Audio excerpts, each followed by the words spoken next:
Friends, हम फिर से आपका स्वागत करते हैं अपने चैनल में। तो दोस्तों चलिए जल्दी से हम स्टार्ट करते हैं रजा की ज़ुबानी निर्मला की कहानी। निर्मला यानी प्रेमचंद जी की कहानी को हम आगे बढ़ाते हैं। हमारा पार्ट 2 है ये। जिन्होंने नहीं सुना प्लीज़ पार्ट 1 का वीडियो ज़रूर सुनिएगा, तभी आपको आगे की कहानी समझ आएगी। तो चलिए दोस्तों हम जल्दी जल्दी अपनी कहानी को आगे बढ़ाते हैं।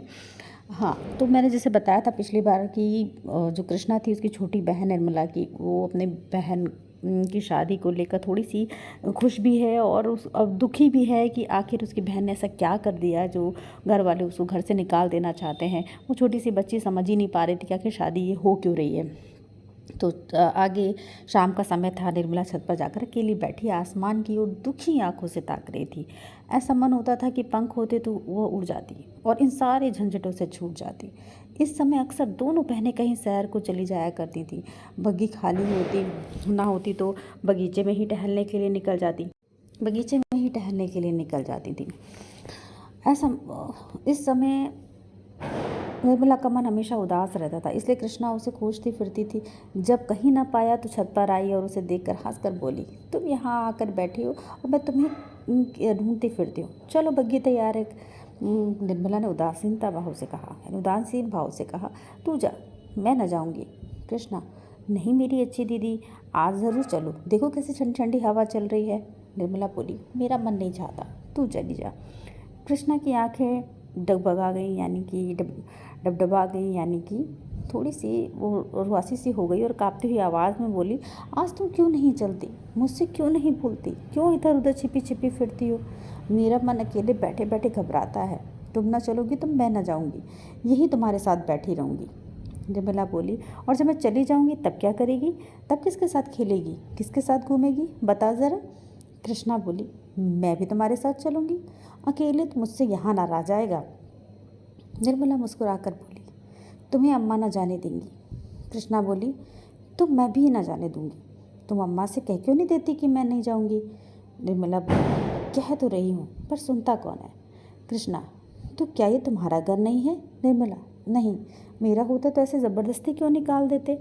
कृष्णा बोली, इस तरह किसी दिन मैं भी निकाल दी जाऊंगी। निर्मला, और नहीं तो क्या, तो ऐसे ही बैठी रहेगी क्या, हम लड़कियां तो हमारा घर कहीं नहीं होता। कृष्णा, चंदन भी निकाल दिया जाएगा। निर्मला बोली, चंदन तो लड़का है, उसे कौन निकालेगा। निर्मला बोली, तो लड़कियां बहुत खराब होती होंगी ना।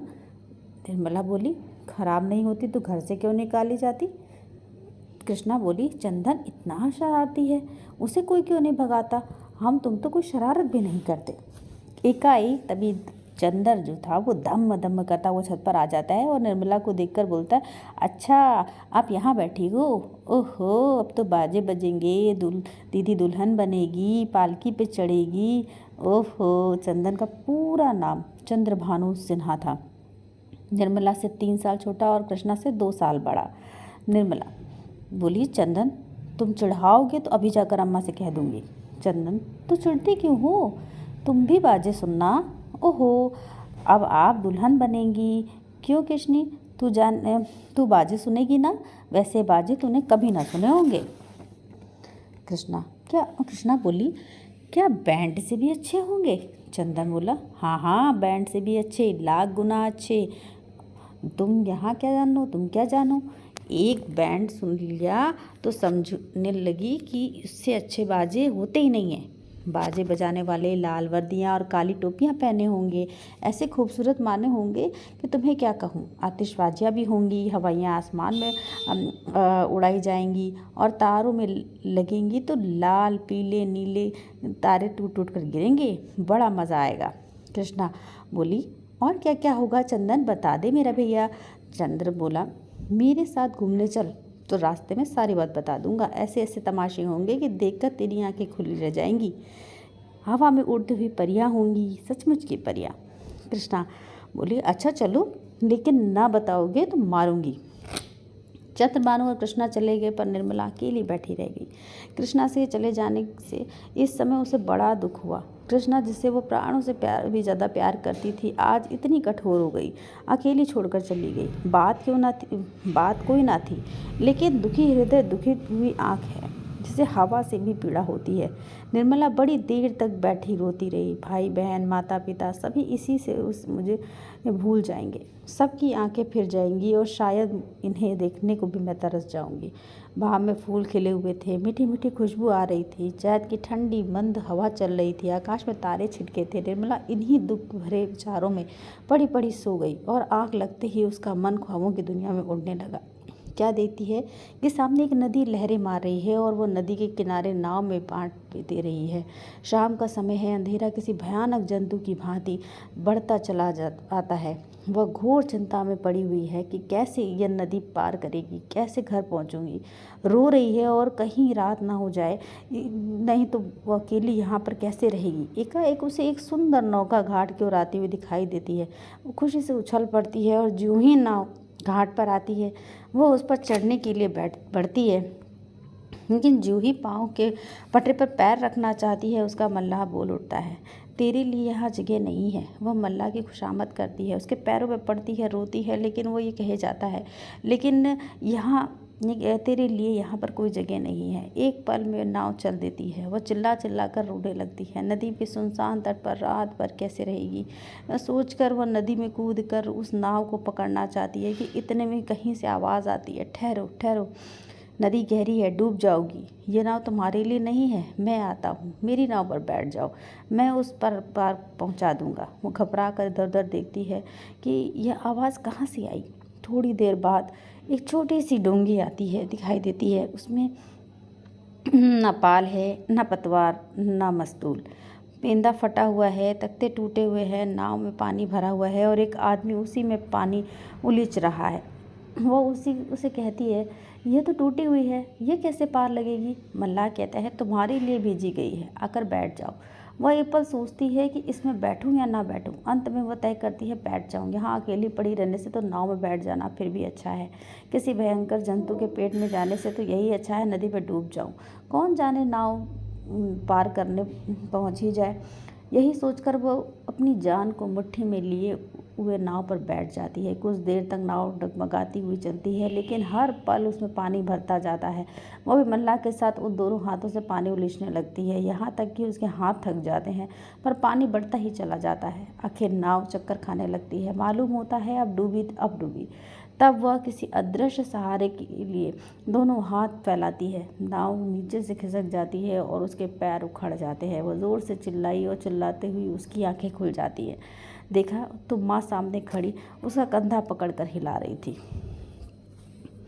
बाबू उदय भानुलाल का मकान बाजार बना हुआ था। बरामदे में सुनार के हथौड़े और कमरे में दर्जी की सुइयां चल रही थी। सामने नीम के नीचे बढ़ई चारपाइयाँ बना रहा था। खपरेल की हलवाई के लिए भट्टी खोदी जा गई। मेहमानों के लिए अलग एक मकान ठीक किया गया। यह इंतज़ाम किया जा रहा है कि हर एक मेहमान के लिए एक चारपाई, एक कुर्सी, एक मेज़ हो। हर 3 मेहमानों के लिए एक कहार रखने की कोशिश हो रही है। तभी अभी बारात आने में 1 महीने की देर है, लेकिन तैयारियां अभी से हो रही हैं। बारातियों की ओर की ऐसी खातिर की जाए कि किसी को ज़बान हिलाने का मौका न मिले। वे दिन भी याद करें कि किसी के यहाँ बारात में गए थे। एक पूरा मकान बर्तनों से भरा हुआ है। चाय के सेट है, नाश्ते की तश्तरियाँ हैं, थाल हैं, लोटे, गिलास। जो लोग रोज़ खाट पर पड़े हुक्का पीते रहते थे, वह बड़ी तेज़ी से काम में लगे हुए हैं। अपनी अहमियत जताने का ऐसा अच्छा मौका उन्हें फिर कभी नहीं मिलेगा। जहाँ एक आदमी को जाना होता है वहाँ 5 दौड़ते हैं। काम कम होता है, हुल्लड़ ज़्यादा। जरा सी बात पर घंटों बहसा बहसी होती है और आखिर में वकील साहब को आकर फैसला करना पड़ता है। एक कहता है ये खराब है, दूसरा कहता है कि इससे अच्छा बाजार में मिल जाए तो टांग की राह से निकल जाऊँ। तीसरा कहता है कि इसमें तो हींग आती है। चौथा कहता है तुम्हारी नाक सड़ गई है, तुम क्यों जानो कि घी किसे कहते हैं। आज जब से यहाँ आए हो घी मिलने लगा है, नहीं तो घी के देदार भी ना होते थे। इस पर तकरार बढ़ जाती है और वकील साहब को झगड़ा निपटाना पड़ता है। रात के 9 बजे थे। उदय भानुलाल अंदर बैठे हुए खर्च का हिसाब लगा रहे थे। वो प्रायः रोज़ ही हिसाब लगाते थे, पर रोज़ ही उसमें कुछ न कुछ अदल बदल और बढ़ोतरी करनी पड़ती थी। सामने कल्याणी बहुएं सिकोड़ कर खड़ी थी। बाबू साहब ने बड़ी देर से सिर उठाया और बोले, 10,000 से कम नहीं होता, बल्कि शायद और भी बढ़ जाए। कल्याणी 10 दिन में 5,000 से 10,000 हुए, 1 महीने में तो शायद 1,00,000 की नौबत आ जाए। उदय भानु क्या करूं, जगह साई भी तो अच्छी नहीं लगती। कोई शिकायत हुई तो लोग कहेंगे कि नाम बड़े और दर्शन छोटे। जब वह मुझसे दहेज की में एक भी पाई नहीं लेते तो मेरा भी फ़र्ज़ है कि मेहमानों खातिरदारी में कोई भी कसर ना छोड़ूं। कल्याणी जब से ये दुनिया बनी है तब से आज तक सभी बारातियों को कोई खुश नहीं रख सका। उन्हें कमी निकालने और नुक्ताचीनी करने का कोई ना कोई मौका मिल ही जाता है। जिसे अपने घर की सूखी रोटियां भी नसीब नहीं होती वो भी बारात में जाकर तानाशाह बन जाता है। तेल खुशबूदार नहीं, साबुन टके से न जाने कहाँ से बटोर लाए, कहार बात नहीं सुनते, लालटेनें धुआं देती हैं, कुर्सियों में खटमल है, चारपाइयाँ ढीली है, जनवासी की जगह हवादार नहीं है। ऐसी ऐसी हज़ारों शिकायतें रहती हैं जिन्हें आप कहाँ तक रोकिएगा। अगर यह मौका न मिला तो कई ऐप निकल आएंगे। भले भाई ये तेल तो किसी लायक नहीं, हमें तो सादा तेल चाहिए, जनाब से यह साबुन नहीं भेजा है, सरामनी साबुन नहीं भेजा, अपनी अमीरी की शान दिखाई है, मानो हमने साबुन देखा ही नहीं।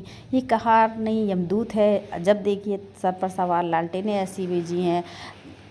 इस तरीके से जो कल्याणी है उदय भानु को समझाने की कोशिश करती है कि बारातियों में कि आप रोक नहीं सकते, वो कोई ना कोई ऐप ज़रूर निकालेंगे। उदय भानु कहते हैं तो आखिर तुम मुझे क्या कहने को कहती हो। कल्याणी कह तो रही हूँ, पक्का इरादा कर लो कि मैं 5,000 से अधिक ना खर्च करूँगा। घर में तो टका है नहीं, कर्ज ही का भरोसा ठहरा तो इतना कर्ज क्यों ले कि ज़िंदगी में अदा ना हो। आखिर मेरे और भी बच्चे हैं, उनके लिए भी तो कुछ चाहिए। उदय भानु तो आज मैं मारा जाता हूँ। कल्याणी जीने मरने का हाल कोई नहीं जानता। उदय भानु तो तुम बैठी यही मनाया करती हो।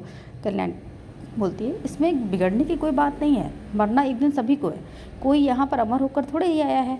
आंखें बंद कर लेने से क्या होने वाली बात टल जाएगी। रोज़ आँखों देखती हूँ, बाप भगवान को प्यारा हो जाता है, उसके बच्चे गली गली ठोकरें खाते फिरते हैं, आदमी ऐसा काम ही क्यों करे। उदय भानु ने जल बुनकर कहा तो अब समझ लूँ कि मेरे मरने के दिन आ गए। यही तुम्हारी भविष्यवाणी है। आदमी से औरतों का जी उगते नहीं सुना था, आज ये नई बात सुनी।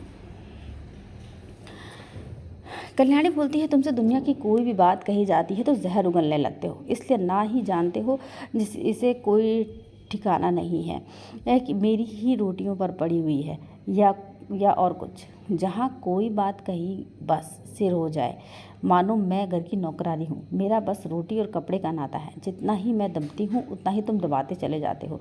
मुफ्तखोर माल उड़ाए, कोई मुँह ना भोले, शराब कबाब में रुपए लुटे, कोई जबान ना हिलाए, ये सारे कांटे मेरे बच्चों के ही सर क्यों बोए जा रहे हैं। उदय भानु बोले तो मैं क्या तुम्हारा गुलाम हूँ। कल्याणी तो क्या मैं तुम्हारी नौकरानी हूँ। उदय भानु ऐसे मर्द और होंगे जो औरतों के इशारे पर नाचते हैं। कल्याणी तो ऐसी औरतें भी और होंगी जो मर्दों की जूतियाँ सहा करती हैं। उदय भानु बोलते हैं मैं कमा कर लाता हूँ, जैसे चाहूँ ऐसे कर सकता हूँ, किसी को बोलने का हक नहीं। कल्याणी बोलती है तो अपना घर संभालिए। ऐसे घर को मेरे दूर से सलाम है जहाँ मेरी कोई पूछ ही नहीं है। घर में तुम्हारा कितना हक है उतना ही मेरा भी है, इसमें भाव भर भी कम नहीं है। अगर तुम अपने मन के राजा हो तो मैं भी अपने मन की रानी हूँ। तुम्हारा घर तुम्हें मुबारक है, मेरे लिए पेट की रोटी की कमी नहीं है। तुम्हारे बच्चे हैं, मारो जलाओ, ना आँखों से बोल देखूंगी और ना ही पीड़ा होगी। आंखें फूटी और पीट गई। उदय भानु क्या तुम समझती हो कि तुम ना संभालोगी तो मेरा घर ना संभलेगा। मैं अकेले ऐसे 10 घर संभाल सकता हूँ। कल्याणी कौन, अगर आज के महीनवे दिन मिट्टी में ना मिल जाए तो कहना कोई कहती थी। ये कहते कहते कल्याणी का चेहरा तमतमा उठा। वह तमक कर उठी और कमरे के दरवाजे की ओर चली। वकील साहब मुकदमों में तो खूब मीन मेक निकालते थे, लेकिन औरतों की आदत का उन्हें थोड़ा सा भी ही ज्ञान था। यही एक ऐसी तालीम है जिसे आदमी बूढ़ा होने पर भी कोरा रह जाता है। अगर वे अब भी नरम पड़ जाते और कल्याणी का हाथ पकड़कर बिठा लेते तो शायद वो रुक जाती, लेकिन आपसे ये तो हो ना सका। उल्टे चलते चलते एक और चरका दिया। बोले मौके का घमंड होगा। तो वो बोली मौके वाले मेरे तकदीर के साथी नहीं है और ना मैं इतनी नीच हूँ कि उनकी रोटियों पर जाकर पड़ूँ। उदय भानु बोले तुम कहाँ जा रही हो। कल्याणी तुम ये पूछने वाले होते कौन हो। भगवान की दुनिया में लाखों लोगों के लिए जगह है, क्या मेरे लिए नहीं होगी। तो गाइस ये निर्मला का पार्ट 2 था। अगले पार्ट पे ऋचा की ज़ुबानी, निर्मला की कहानी हम आगे लेकर चलेंगे। तो प्लीज़ प्लीज़ प्लीज़ मेरा पार्ट 3 सुनना बिल्कुल ना भूलें। चलिए तब तक के लिए बाय बाय।